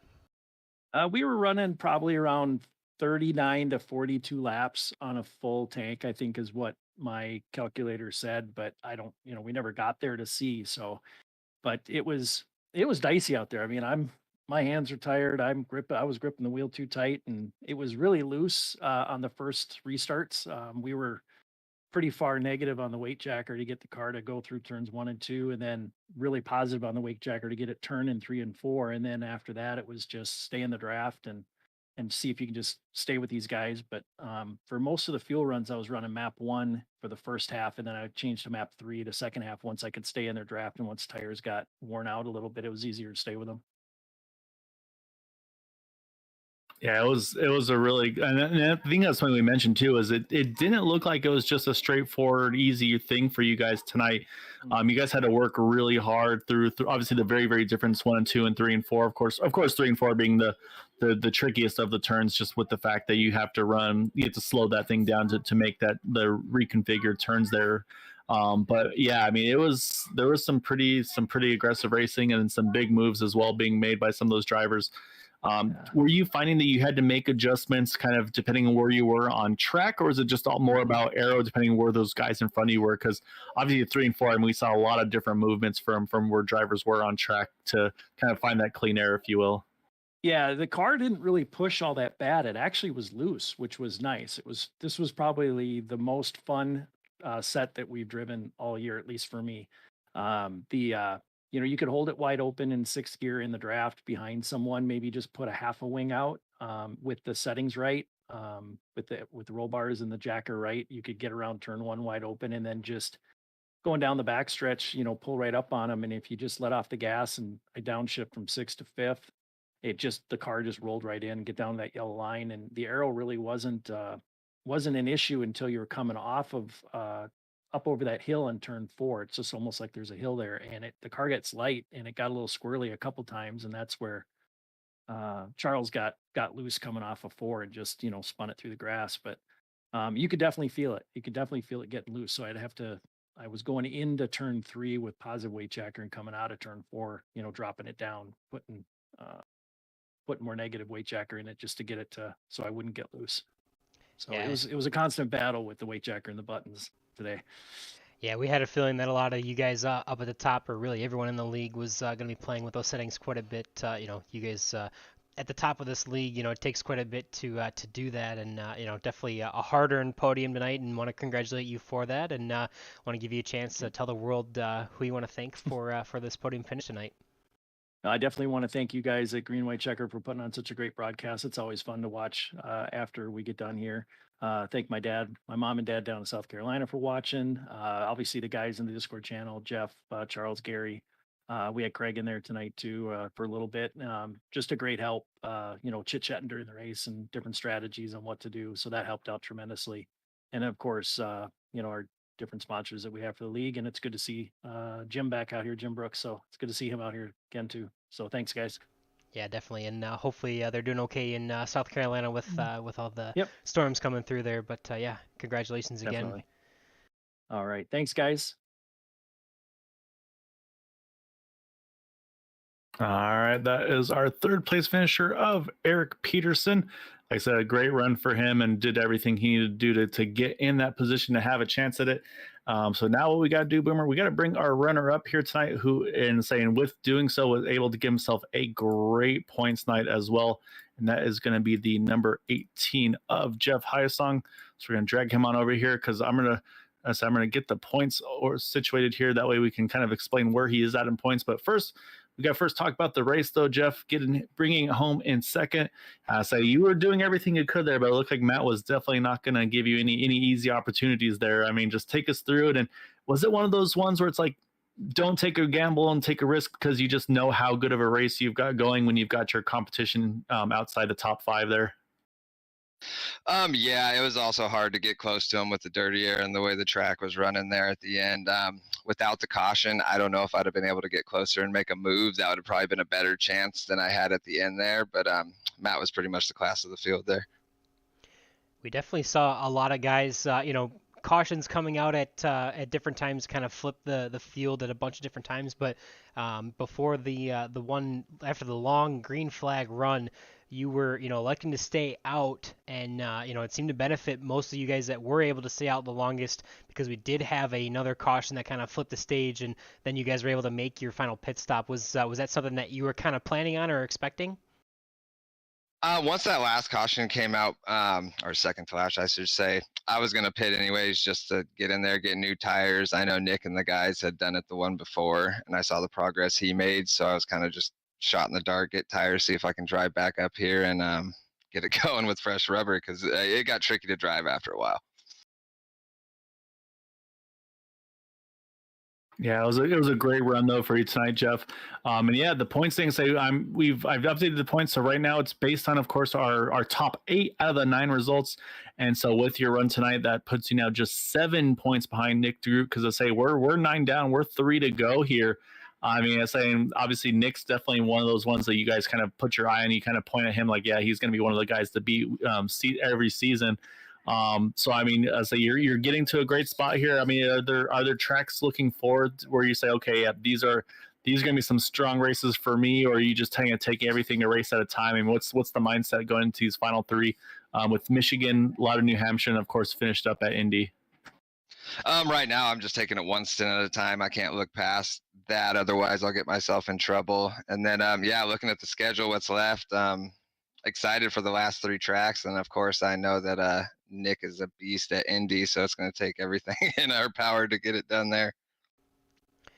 Yeah, definitely going to be quite a bit to get around that 89. But do you think you have what it takes to happen to get around him and maybe beat him in that championship race this season?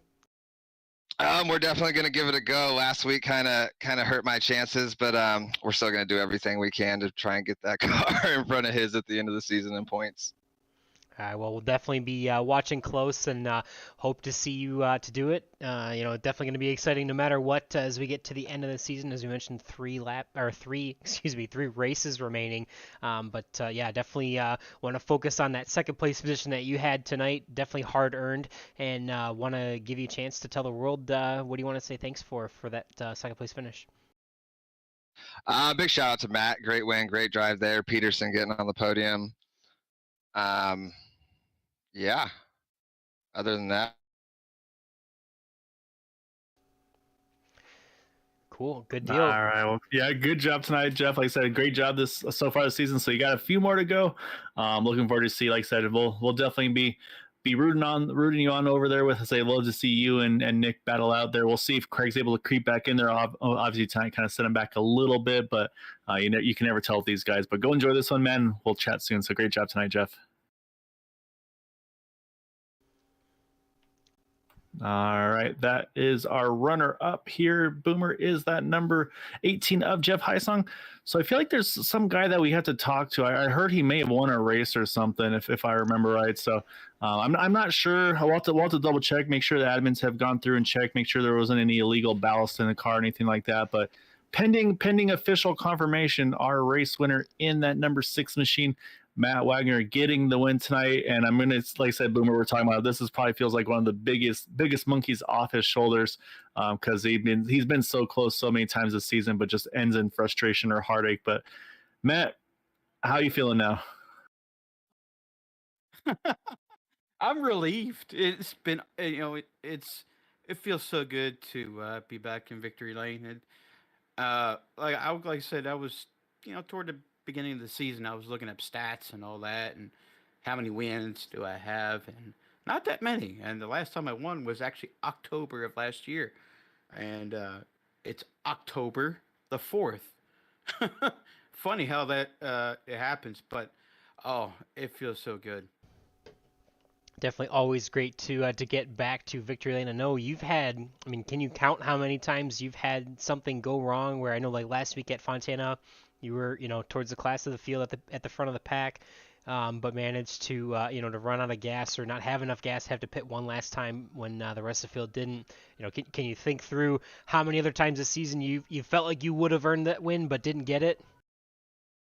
Oh, there's been plenty of times. There's been the Dover race where I had the fuel race one, and then the caution comes out, and then there I'm stuck a lap down. There's nothing you can do, and I tried to race, get back up toward the lead, and then I didn't hold the bottom, and that was my mistake. I let that one get away, and oh God, there's been so many instances where I've made so many mistakes, and sometimes mostly bad luck, and that bad luck is I'm glad it's gone. Yeah, And definitely a lot. We mentioned a lot of cautions not falling your way, or a lot of pit cycles. You've had speed all season long, but given going through mhm. all that, what you mentioned, it's got to make this even sweeter to finally get that win this season after you've been so close and had so many great efforts as far as qualifying and racing goes. Oh yeah. Speaking about the racing with Charles Dean in the beginning, uh, good racing, Charles. I really respect that, and I had a hell of a time. I wish you wouldn't have crashed. I wish you were back up here with me racing. Prior, prior.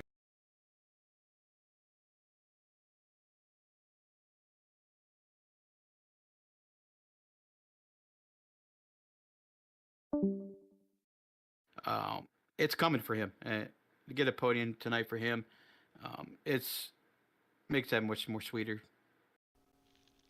I apologize there. I had some technical difficulties on my end, and I think some of that last part of your response there got cut off, Matt. So I apologize, but we're back now. But yeah, definitely exciting for you. I guess was there anything that you might have wanted to touch back on in your last points there that might have gotten cut off in the audio?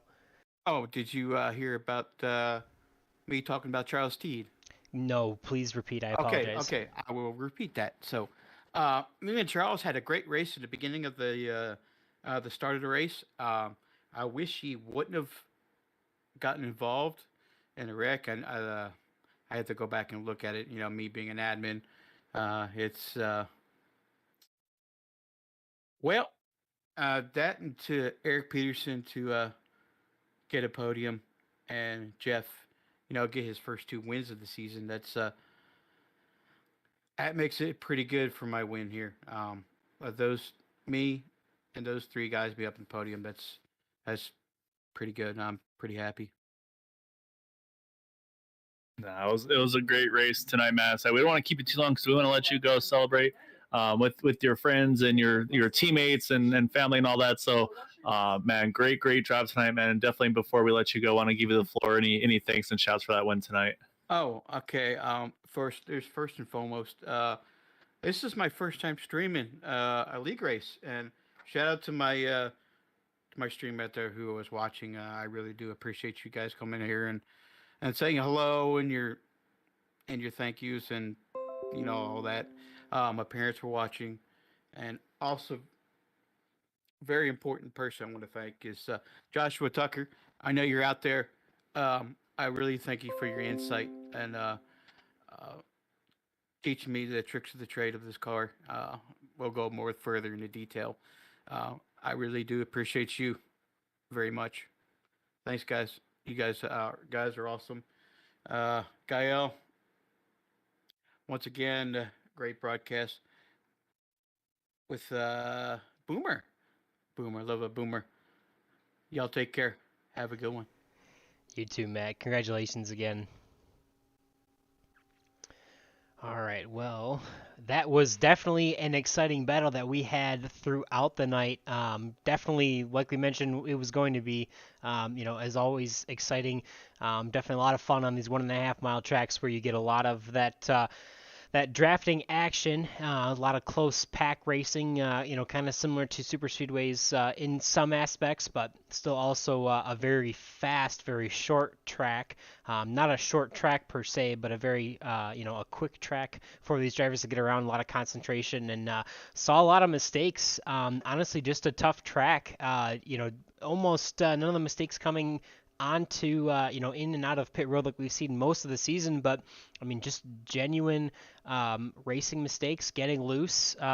Sometimes it's fun to watch where you can actually see that these guys are actually human and they do actually make mistakes while they're actually out on the field trying to go as fast as they possibly can.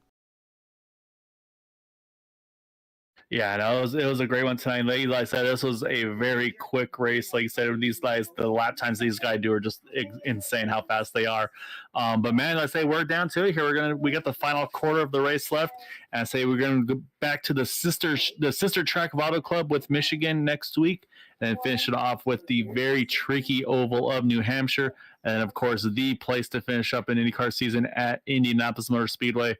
Like I said, 7 points between Nick DeGroot, Jeff Heisong. Craig falls to 50 points behind them after the drop week is included. Right now, again, this includes their top 8 out of their overall 9 races.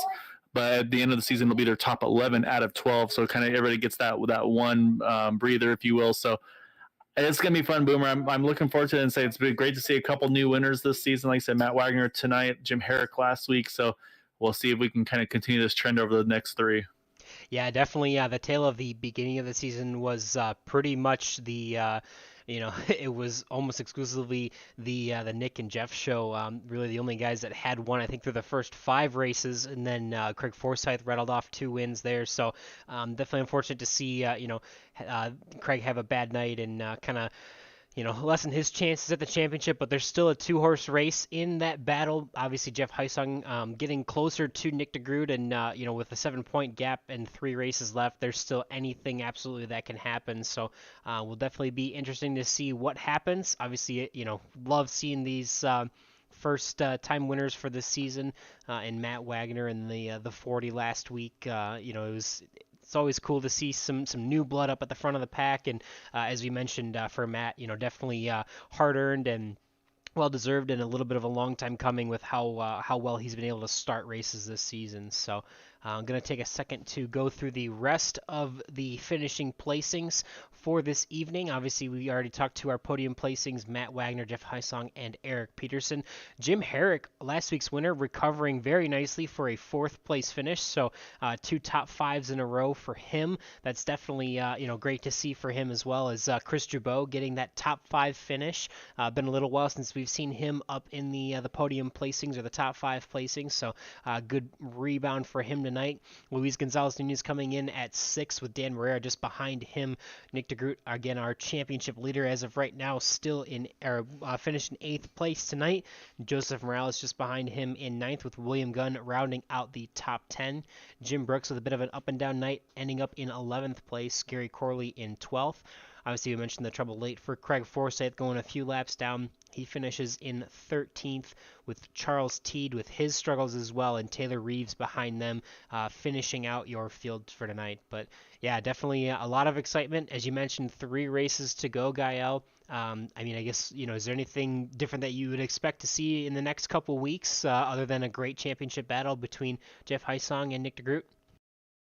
I think a great championship battle is definitely the top of the list of what we expect to see. Which I'll say, obviously, you'll know really well because you saw what was happening at Auto Club. Expect similar in Michigan because, like I said, basically a sister track over there. But to me, I think the wild card is New Hampshire. That's going to be a very difficult track to pass at. It's going to be a lot of fun to see what these guys have in store for that one. So I think that's one I got to circle on my calendar that I think could be a make or break for some drivers' championships hopes. Yeah, for sure. Definitely interesting to note. Obviously, we mentioned the struggles last week for Matt Wagner and Nick DeGroot having to pit once more than the rest of the field and kind of taking themselves out of it for the finish there. Definitely something to remember for next week, and something that I think everyone's going to be paying attention to, but especially the number 6 in the 89 machine, hoping to kind of rewrite that score and maybe have a much better night, especially for the 89 of Nick DeGroot next week as well. So like you mentioned, we got Michigan next week on the 11th, New Hampshire, and then our finish of the season will be at Indy for the 3rd 2022 schedule. Definitely going to be exciting for sure, and can't wait to see how this championship battle unfolds. We've seen late lots of new winners, which is exciting to see. Mentioned that fresh blood in victory lane, and change it up a little bit, and should be a great battle through the rest of the season. Don't forget, obviously, we've got the Dark Horse Area 51 IndyCar Series here on Green White Checker TV on Tuesday nights. Plenty of action left with the 3 weeks remaining in this season. We've also got 3 weeks remaining in the season on Thursday night, which is our Truck Super Speedway Series. Lots of action there going on, as well as on Sunday nights in the Xfinity car Super Speedway Series as well. So lots of action there, lots of side-by-side Super Speedway action, so plenty of stuff going on here all week long at Green White Checker TV. Make sure you check those other nights out. Obviously, a few guys that run those broadcasts. They do an absolutely amazing job, and it's a lot of fun to watch them. So hopefully have you guys back next week, and hopefully see you guys tuning in other weeks on Green White Checker TV, and for the Dark Horse Area 51 IndyCar Series and Green White Checker TV. We're signing off for tonight. Hope you have a great rest of your week, and see you soon.